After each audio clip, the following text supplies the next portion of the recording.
मेघवर्ण जरी माघारी गेला असेल तरी युद्धाच्या रणांगणी तेव्हा ऋष्यकेतू इथपर्यंत आलेला आहे. घाबरण्याचं कारण नाही. ज्याची मेघाप्रमाणे गर्जना असा आमचा पुतण्या मेघवर्ण हा तुमच्या पराक्रमावरून पराभूत होऊन माघारी गेला. त्यामुळं तुमच्या पराक्रमाना आणि तुमच्या वीरतेला आमचा नमस्कार. खरोखरच समाधान वाटू लागलं. आमचाही तुम्हाला नमस्कार. कारण या रणांगणावर आपण उभे आहात. आपले काही का वीर मागे गेले आणि आता या रणांगणावर तुम्ही उभे आहात. हो. आणि जी स्तुती सुमन तुम्ही उधळतात म्हणून राजकर्ता राजा वीरवर्मा आपल्या या स्तुती सुमनांना प्रणाम करतोय. शवास समाधान वाटू लागलो. पण ओळखी असावी माहिका महारथी कर्ण ज्यांना दानशूर म्हणून ओळखलं गेलो त्यांचा पुत्र मी ऋषिकेत होय. काय अंगराज कर्ण यांचे पुत्र ऋषकेतू तेही पांडवांच्या बाजूनं होय. कसं काय शक्य आहे? का असू नये. कारण अंगराज कर्ण म्हणजे कोणी सामान्य नव्हे. त्यांचे पराक्रम जगविख्यात आहेत. होय. दानशूर म्हणून ज्याची ख्याती कीर्ती दिगंतराला पोचली असे महापराक्रमी राजे म्हणजे अंगराज कर्ण होय. ज्यांनी फक्त मैत्रीसाठी दुर्योधनाला साथ दिली असे पराक्रमी योद्धे अंगराज कर्ण यांचे पुत्र पांडवांच्या पक्षात का असू नये. पांडवांच्या पक्षात ऋषकेतू केवळ या अश्वमेघासाठी लढण्यासाठी इथं उभा आहे. का असू नये तेच जाणून घ्यायचंय. आता कारण बापानं मैत्रीसाठी मित्रत्वासाठी दुर्योधनाला साथ दिली. ज्यानं बालपणापासून अगदी अंतापर्यंत पांडवांचा फक्त तिरस्कार केला मग अशा वीर योद्ध्या बापाचा पुत्र स्वतःचा स्वाभिमान नव्हे तर बापाचा स्वाभिमान सोडून पांडव पक्षात. राजे थांबा. मुखातील उद्गार मुखामध्ये ठेवा. बापाचा स्वाभिमान व स्वतःचा स्वाभिमान आम्ही घाण टाकलेला नाहीये. आता तुमच्या शंकेचं निरसन मी करतोय. प्रथम तुम्ही जरी तुमच्या शंकेचं निरसन केला बोलता बोलता की ज्यानं मैत्रीसाठी कौरवांच्या बाजूने म्हणे माझे पिताश्री लढले. हे तुमच्या प्रश्नाचं उत्तर तुम्हीच देऊन मोकळे झालात. आता मी पांडवाच्या कक्षात का यालाही कारण होय. माझे पिता कौरवांच्या बाजूने पांडव कक्षात लढले हे खरं होय. पण एक वीराला त्या युद्धात मरण आलं हेही खरं होय. पण ज्यावेळी अंतिम समयी ज्यावेळी माझे पिताश्री केवळ गोपाळकृष्णाच्या मांडीवर मस्तक ठेवून शेवटची घटिके होते त्यावेळी माझ्या पिताश्रींनी केवळ गोपाळकृष्णाला सांगितलेले वचन शब्द होय की ज्यावेळी या कौरव कटकातून मी लढलोय खरा. अधर्म जरी कौरवांचा असला तरी सुद्धा अधर्माच्या बाजूने हा कर्ण उभा होता. पण याच्या पुढं जो पुत्र माझ्या प्रभावतीच्या पोटी जन्म देणार आहे तो पुत्र कुठेतरी सत्मार्गाला लागावा. तो पुत्र कुठेतरी केवळ कृष्णाच्या आशीर्वादाखाली वाढावा. म्हणून पितृवचनासाठी मी या पांडव कटकात उभा राहिलो. ऋषकेतू तू कुणासोबत वाढलास तू काय केलंस हा माझा प्रश्नच नाहीये. मुळात मी तुला काय विचारलंय की बापाचा स्वाभिमान तुला मुळीच नाहीये. कारण जर बापाचा स्वाभिमान असतास तर आज कौरवांच्या बाजूने तू लढला असतास. एक लक्षात ठेवा. तू पांडव असते. कारण असं मी का म्हणतोय काय ते की ज्या तुझ्या पित्यानं ज्या पांडवांचा तिरस्कार केला नव्हे तर पुत्र भावा आई साजाचा तिन्ही लोकी डंका. बापाच्या कुशिकुलात पुत्राचा जन्म का होतो तर पित्याचे ऋण फेडण्यासाठी. मग जर पित्याचे ऋण फेडण्यासाठी पुत्राचा जन्म होत असेल तर ज्या तुमच्या बापानं म्हणजे अंगराज कर्णांनी मैत्रीसाठी कौरव कटका सोबत लढले मग तेच ऋण तुम्ही आता पांडव पक्षात येऊन असे फेडणार आहात. राजा मी प्रथमच बोलता बोलून गेलो अंतिम समय अंगराज कर्णांचे शब्द होते. गोपाळ कृष्णाच्या मांडीवर त्यांचं मस्तक होतं की मी पांडव कटक कौरव कटकातून जर का लढलो, अधर्माच्या बाजूने लढलो, पण मला कृष्णाची छत्रछाया मिळाली नाही. मग माझ्या पुत्राला सुद्धा कृष्णाची छत्रछाया मिळावी हे माझ्या पिताश्रीचे शब्द होते. मग जर का मी माझ्या पिताश्रीच्या शब्दासाठी पांडव कटकातनं लढलो, काय माझं चुकलं? म्हणजे पित्याच्या वचनासाठी तुम्ही हे करता. मग ज्या तुमच्या पित्याला अधर्मानं पांडवांनी मारला, मग पुत्र म्हणून त्यांचा सोड घेणं किंवा आपल्या पित्याचा झालेला अपमान नव्हे तर पित्याची झालेली अवहेलना जर पुत्र विसरत असेल तर तुझ्यासारखा निर्दयी आणि पापी कोणी दुसरा राजा एक लक्षात ठेवा. काय ते? तुम्ही काय म्हणालात? पांडवांनी पित्याला कपट्यानं मारिलं असं तुमचं म्हणणं आहे. कर्णाचा कपट्याने घात केला. मला सांगा हो, ज्यावेळी अंगराज कर्ण रणांगणात उभे होते ते वीर योद्धे म्हणूनच होते ना. मग रणांगणात त्याला वीर म्हणून मरण आलं. काय चुकलं पांडवांचं? पांडवांचं काय चुकलं तेच सांगतोय. एका निक्षत्रियावर शस्त्र चालवणं हा धर्म की अधर्म? एक लक्षात ठेवा. मला फक्त एवढंच सांगा, काय ते? धर्म की अधर्म? अधर्म होय. अधर्म हो. होय. मग तुमचे पिता म्हणजे अंगराज कर्ण युद्धभूमीवर ज्या कुरुच्या रणभूमीवर उभे होते, जे कौरव कटकाचे सेनापती म्हणून उभे होते, ते निक्षत्रिय असताना पांडवांनी त्यांचा शेवट केला. म्हणजे ते पांडवांचं अधर्मित कृत्य होतं. एक लक्षात ठेवा. ज्यावेळी माझे पिताश्री निशस्त्रीय होते त्यावेळी कर्णराजा अर्जुनानी जेव्हा आपला बाण सोडिला, माझे पिताश्री गतप्राण झाले. एक मला सांगा हो, माझे पिताश्री कौरव कटकात होते. अर्जुनाच्या बाजूनं म्हणजे पार्थकाकांच्या बाजूनं गोपाळ कृष्ण तिथं साक्षीदार म्हणून होता. गोपाळ कृष्णांचे शब्द तिथं होते. मग गोपाळ कृष्ण जिथं आहे तिथं पार्थकाका किंवा कोणाकडून अधर्म होऊ शकतो का?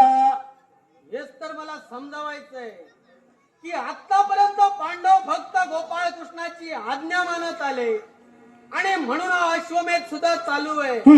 अर्थात जर अश्वमेध तुम्ही चालू केला तर तो तुमच्या गोपाळ कृष्णाच्या आज्ञेवरूनच ना. त्यांच्याच मार्गदर्शनानुसार. मग जर त्यांच्या आज्ञेवरून तुम्ही अश्वमेध यज्ञ चालू करतात, मग इतरांना त्रास तुमच्यामुळे का?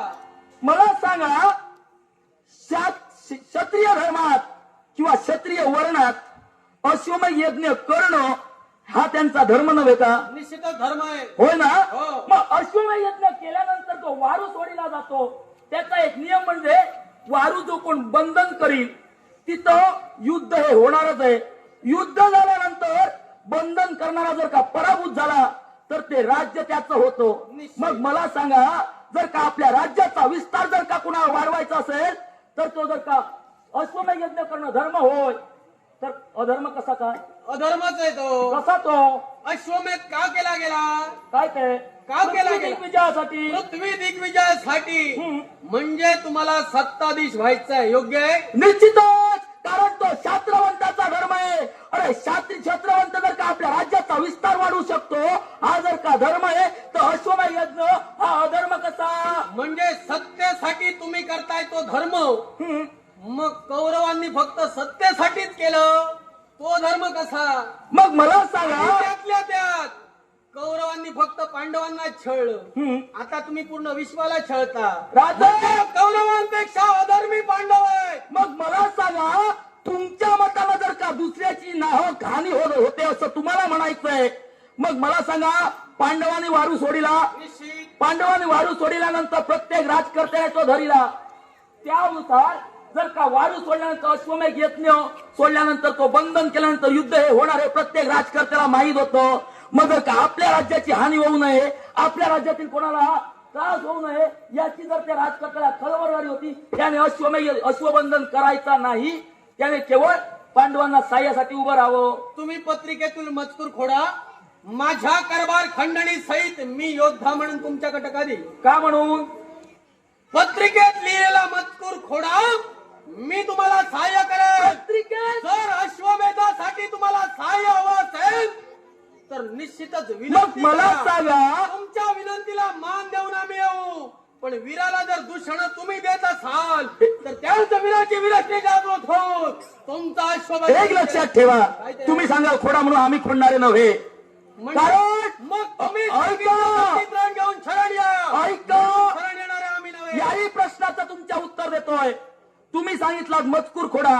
ओ ज्येष्ठांच्या आज्ञेखाली केवळ धम्म ऋषींच्या मार्गदर्शनाखाली, गोपाळकृष्णाच्या मार्गदर्शनाखाली जो मजकूर लिहिला गेला तो खोडण्याचा अधिकार आम्हाला नाही. दुसरी गोष्ट तुम्ही काय म्हणालात, पत्रिकेत मजकूर हा केवळ दातीतरून घेऊन शरण येणं असं आहे.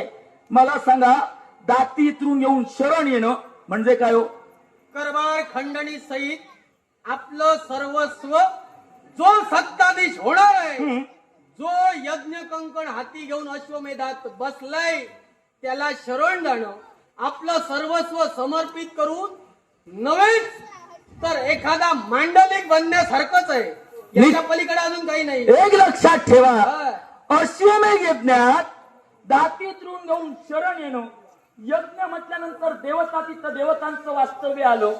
अर्थात दातीतरून घेऊन शरण येणं म्हणजे स्वतःच कमीपणा नव्हे, स्वतःचा कमीपणा नव्हे, तर या तुमच्या धर्म कार्यात मी माझ्या सर्वस्व सैन्यासहित तुम्हाला सहाय्य करण्यासाठी मी इथं उभा आहे, हे त्याचा अर्थ होय. मग जर ते कमीपणा नव्हे तर पत्रिकेतील मजकूर दुसऱ्याचा कमीपणा दाखवण्यासाठी का लेखाटला? एक लक्षात ठेवा, कारण जर वीराची विराश्री जागृत झाली, कोणी वीर असू दे, माझ्या जागी तुम्ही असता, तुम्ही सुद्धा तेच केलं ओ असतं. कोण असा वीर असेल जो स्वतःला आधी कमी लेखेल? निश्चित. अरे जो मनानं हरला तो युद्धभूमीवर काय जिंकणार? निश्चितच प्रत्येकानं स्वतःला कमी लेखू नये, कारण जो तो आपल्या जागी श्रेष्ठ होय आणि त्याचं श्रेष्ठत्व कोणी हिरावून घेऊ शकत नाही.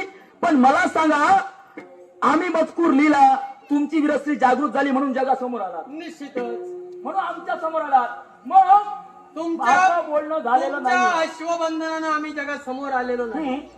कल्पना नसेल तर आधीच सांगतोय, काय ते? माझी कन्या, आज जो माझा जावई आहे तो जगविख्यात आहे, त्यामुळं मी तुमच्यामुळं जगासमोर येईल या भ्रमक. एक लक्षात ठेवा, तुमची कन्या मालिनी आणि जावई कोणाला केलात? यमधर्माला. आता तो देवता घटकातील नव्हे. निश्चितच. मग जर तो देवता घटकातील आहे त्याचं सामर्थ्य काय तुम्हाला सांगायला नको? आणि त्या मग तो जर माझा जावई होतो तर जगविख्यात मी आहे. आता मला जगासमोर मग येण्याची मला गरज नाही. सांगा, त्या यमधर्माला तुम्ही तुमची कन्या दिलात, काय केलात हो त्याचं? काय केलात म्हणजे? काय केलात? काय केलात म्हणजे? तो यमधर्म कुठे ठेविला? कशासाठी? या प्रश्नाचं उत्तर द्या. तो कशासाठी? यमधर्म कुठे ठेविलात? यमधर्म आपल्या राजधानीत होता का? नाही. नाही होता. मग कुठे होता? कशासाठी? कारण आहे, कारण तो माझा दामाद होता आणि यमधर्म एकटा चाला नव्हता. ज्या सरस्वत नगरात यमधर्म आला, अगदी त्याच्या समवेत लग्नासाठी 72 कोटी रोग आले आणि त्या रोगांची लागण माझ्या प्रजेला होऊ नये म्हणून यमधर्माच्या आज्ञेनं सारेजण व्यवस्थित आपापल्या जागी होते. अगदी खरं. मग मी काय म्हणालो, यमधर्माचं तुम्ही काय केलं तेवढं सांगा. माझ्या कन्या समवेत लग्न करून दिलं. लग्न झाल्यानंतर त्याचं काय केलं तेवढं सांगा. ते कशाला तुम्हाला? कारण आहे, काय कारण? कारण आहे, जर दैवी तत्व तुम्ही त्याला त्याच्या स्वतःच्या कर्तव्यापासून वंचित करून स्वतःच्या घरी घर जावई म्हणून ठेवू शकतात, मग तेव्हा तुम्हाला तुमचा धर्म आठवत नाही. जरा थांबा. काय ते? घर जावई तो माझा झाला. हो, माझ्या कन्याच्या इच्छेसाठी मी त्याला घर जावई हो, बनवला हो. आणि त्याची मान्यता होती म्हणून तो घर जावई झाला. आता यात पांडवांचं नेमकं काय दुखतंय? एक लक्षात ठेवा, हा. मी काय म्हणालो, काय ते? तुम्ही ठेवलात म्हणून मला काही नाही, मग? पण त्याचं कर्तव्य, तो कर्तव्यापासून वंचित झाला, मग त्याच्या कर्तव्याची तुम्हाला जाणीव नव्हती, म्हणजे तो अधर्मच तो. म्हणजे कर्तव्यापासून दुसऱ्याला परावृत्त करणे हा अधर्म तुमच्या म्हणण्यात. निश्चितच. मग आता मी माझं कर्तव्य करतोय, हम्म. माझ्या कर्तव्यापासून तुम्ही मला परावृत्त करतात.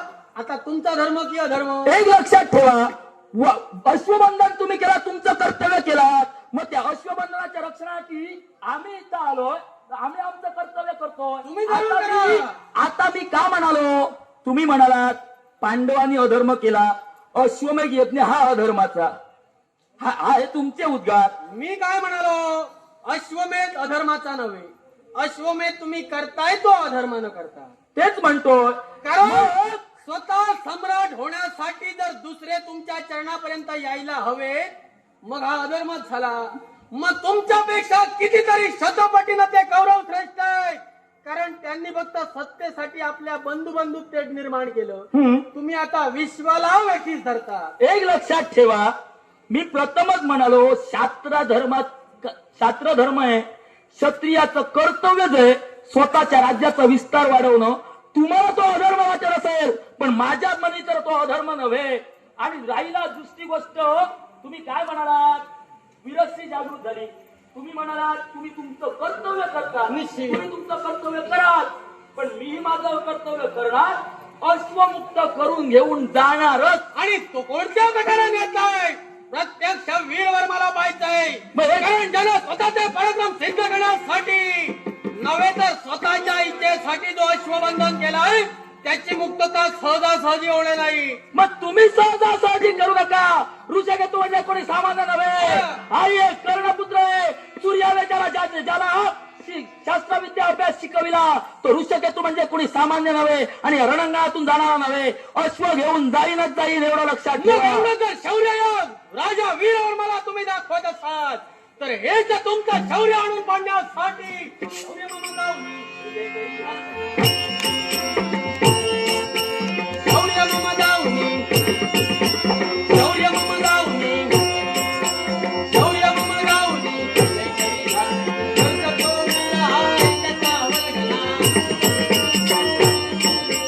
कर्ज तो वीर हा, कर्ज तो वीर हा, कर्ज तो वीर हा.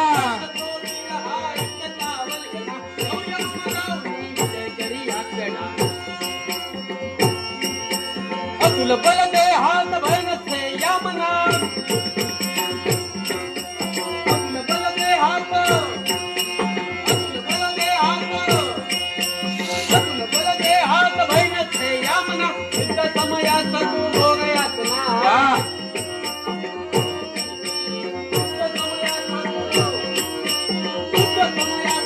युद्ध समयात तू भोग यातना. शौर्य मम दावणी, शौर्य मम दावणी, शौर्य मम दावणी. राजा एक लक्षात ठेवा, जर त्या रणांगणाच्या ठिकाणी शूर म्हणून तुम्ही उभे असाल, तर या तुमच्या सैन्याचा पडीमार करण्यासाठी प्रलयाचा उदय प्रलयाचा उदय प्रलयाचा. अरे किती प्रलय येऊ दे, उदय प्रलयाचा मजला कोण मजला कोण मजला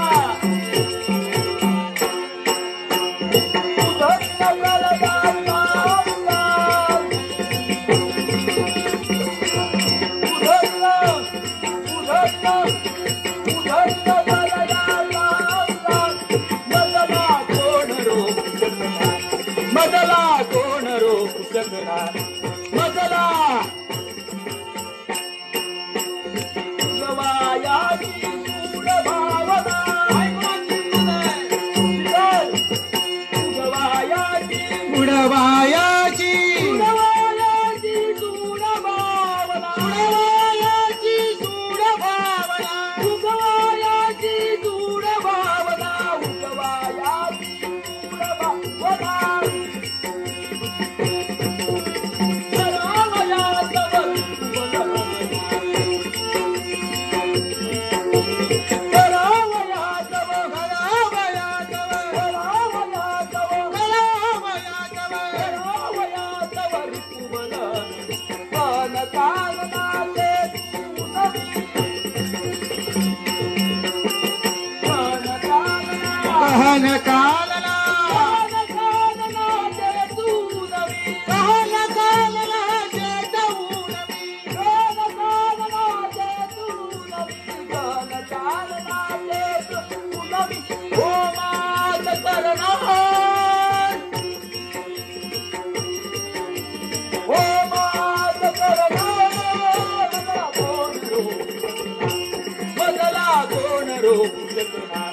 मजला कोण आयुष्य मोजावया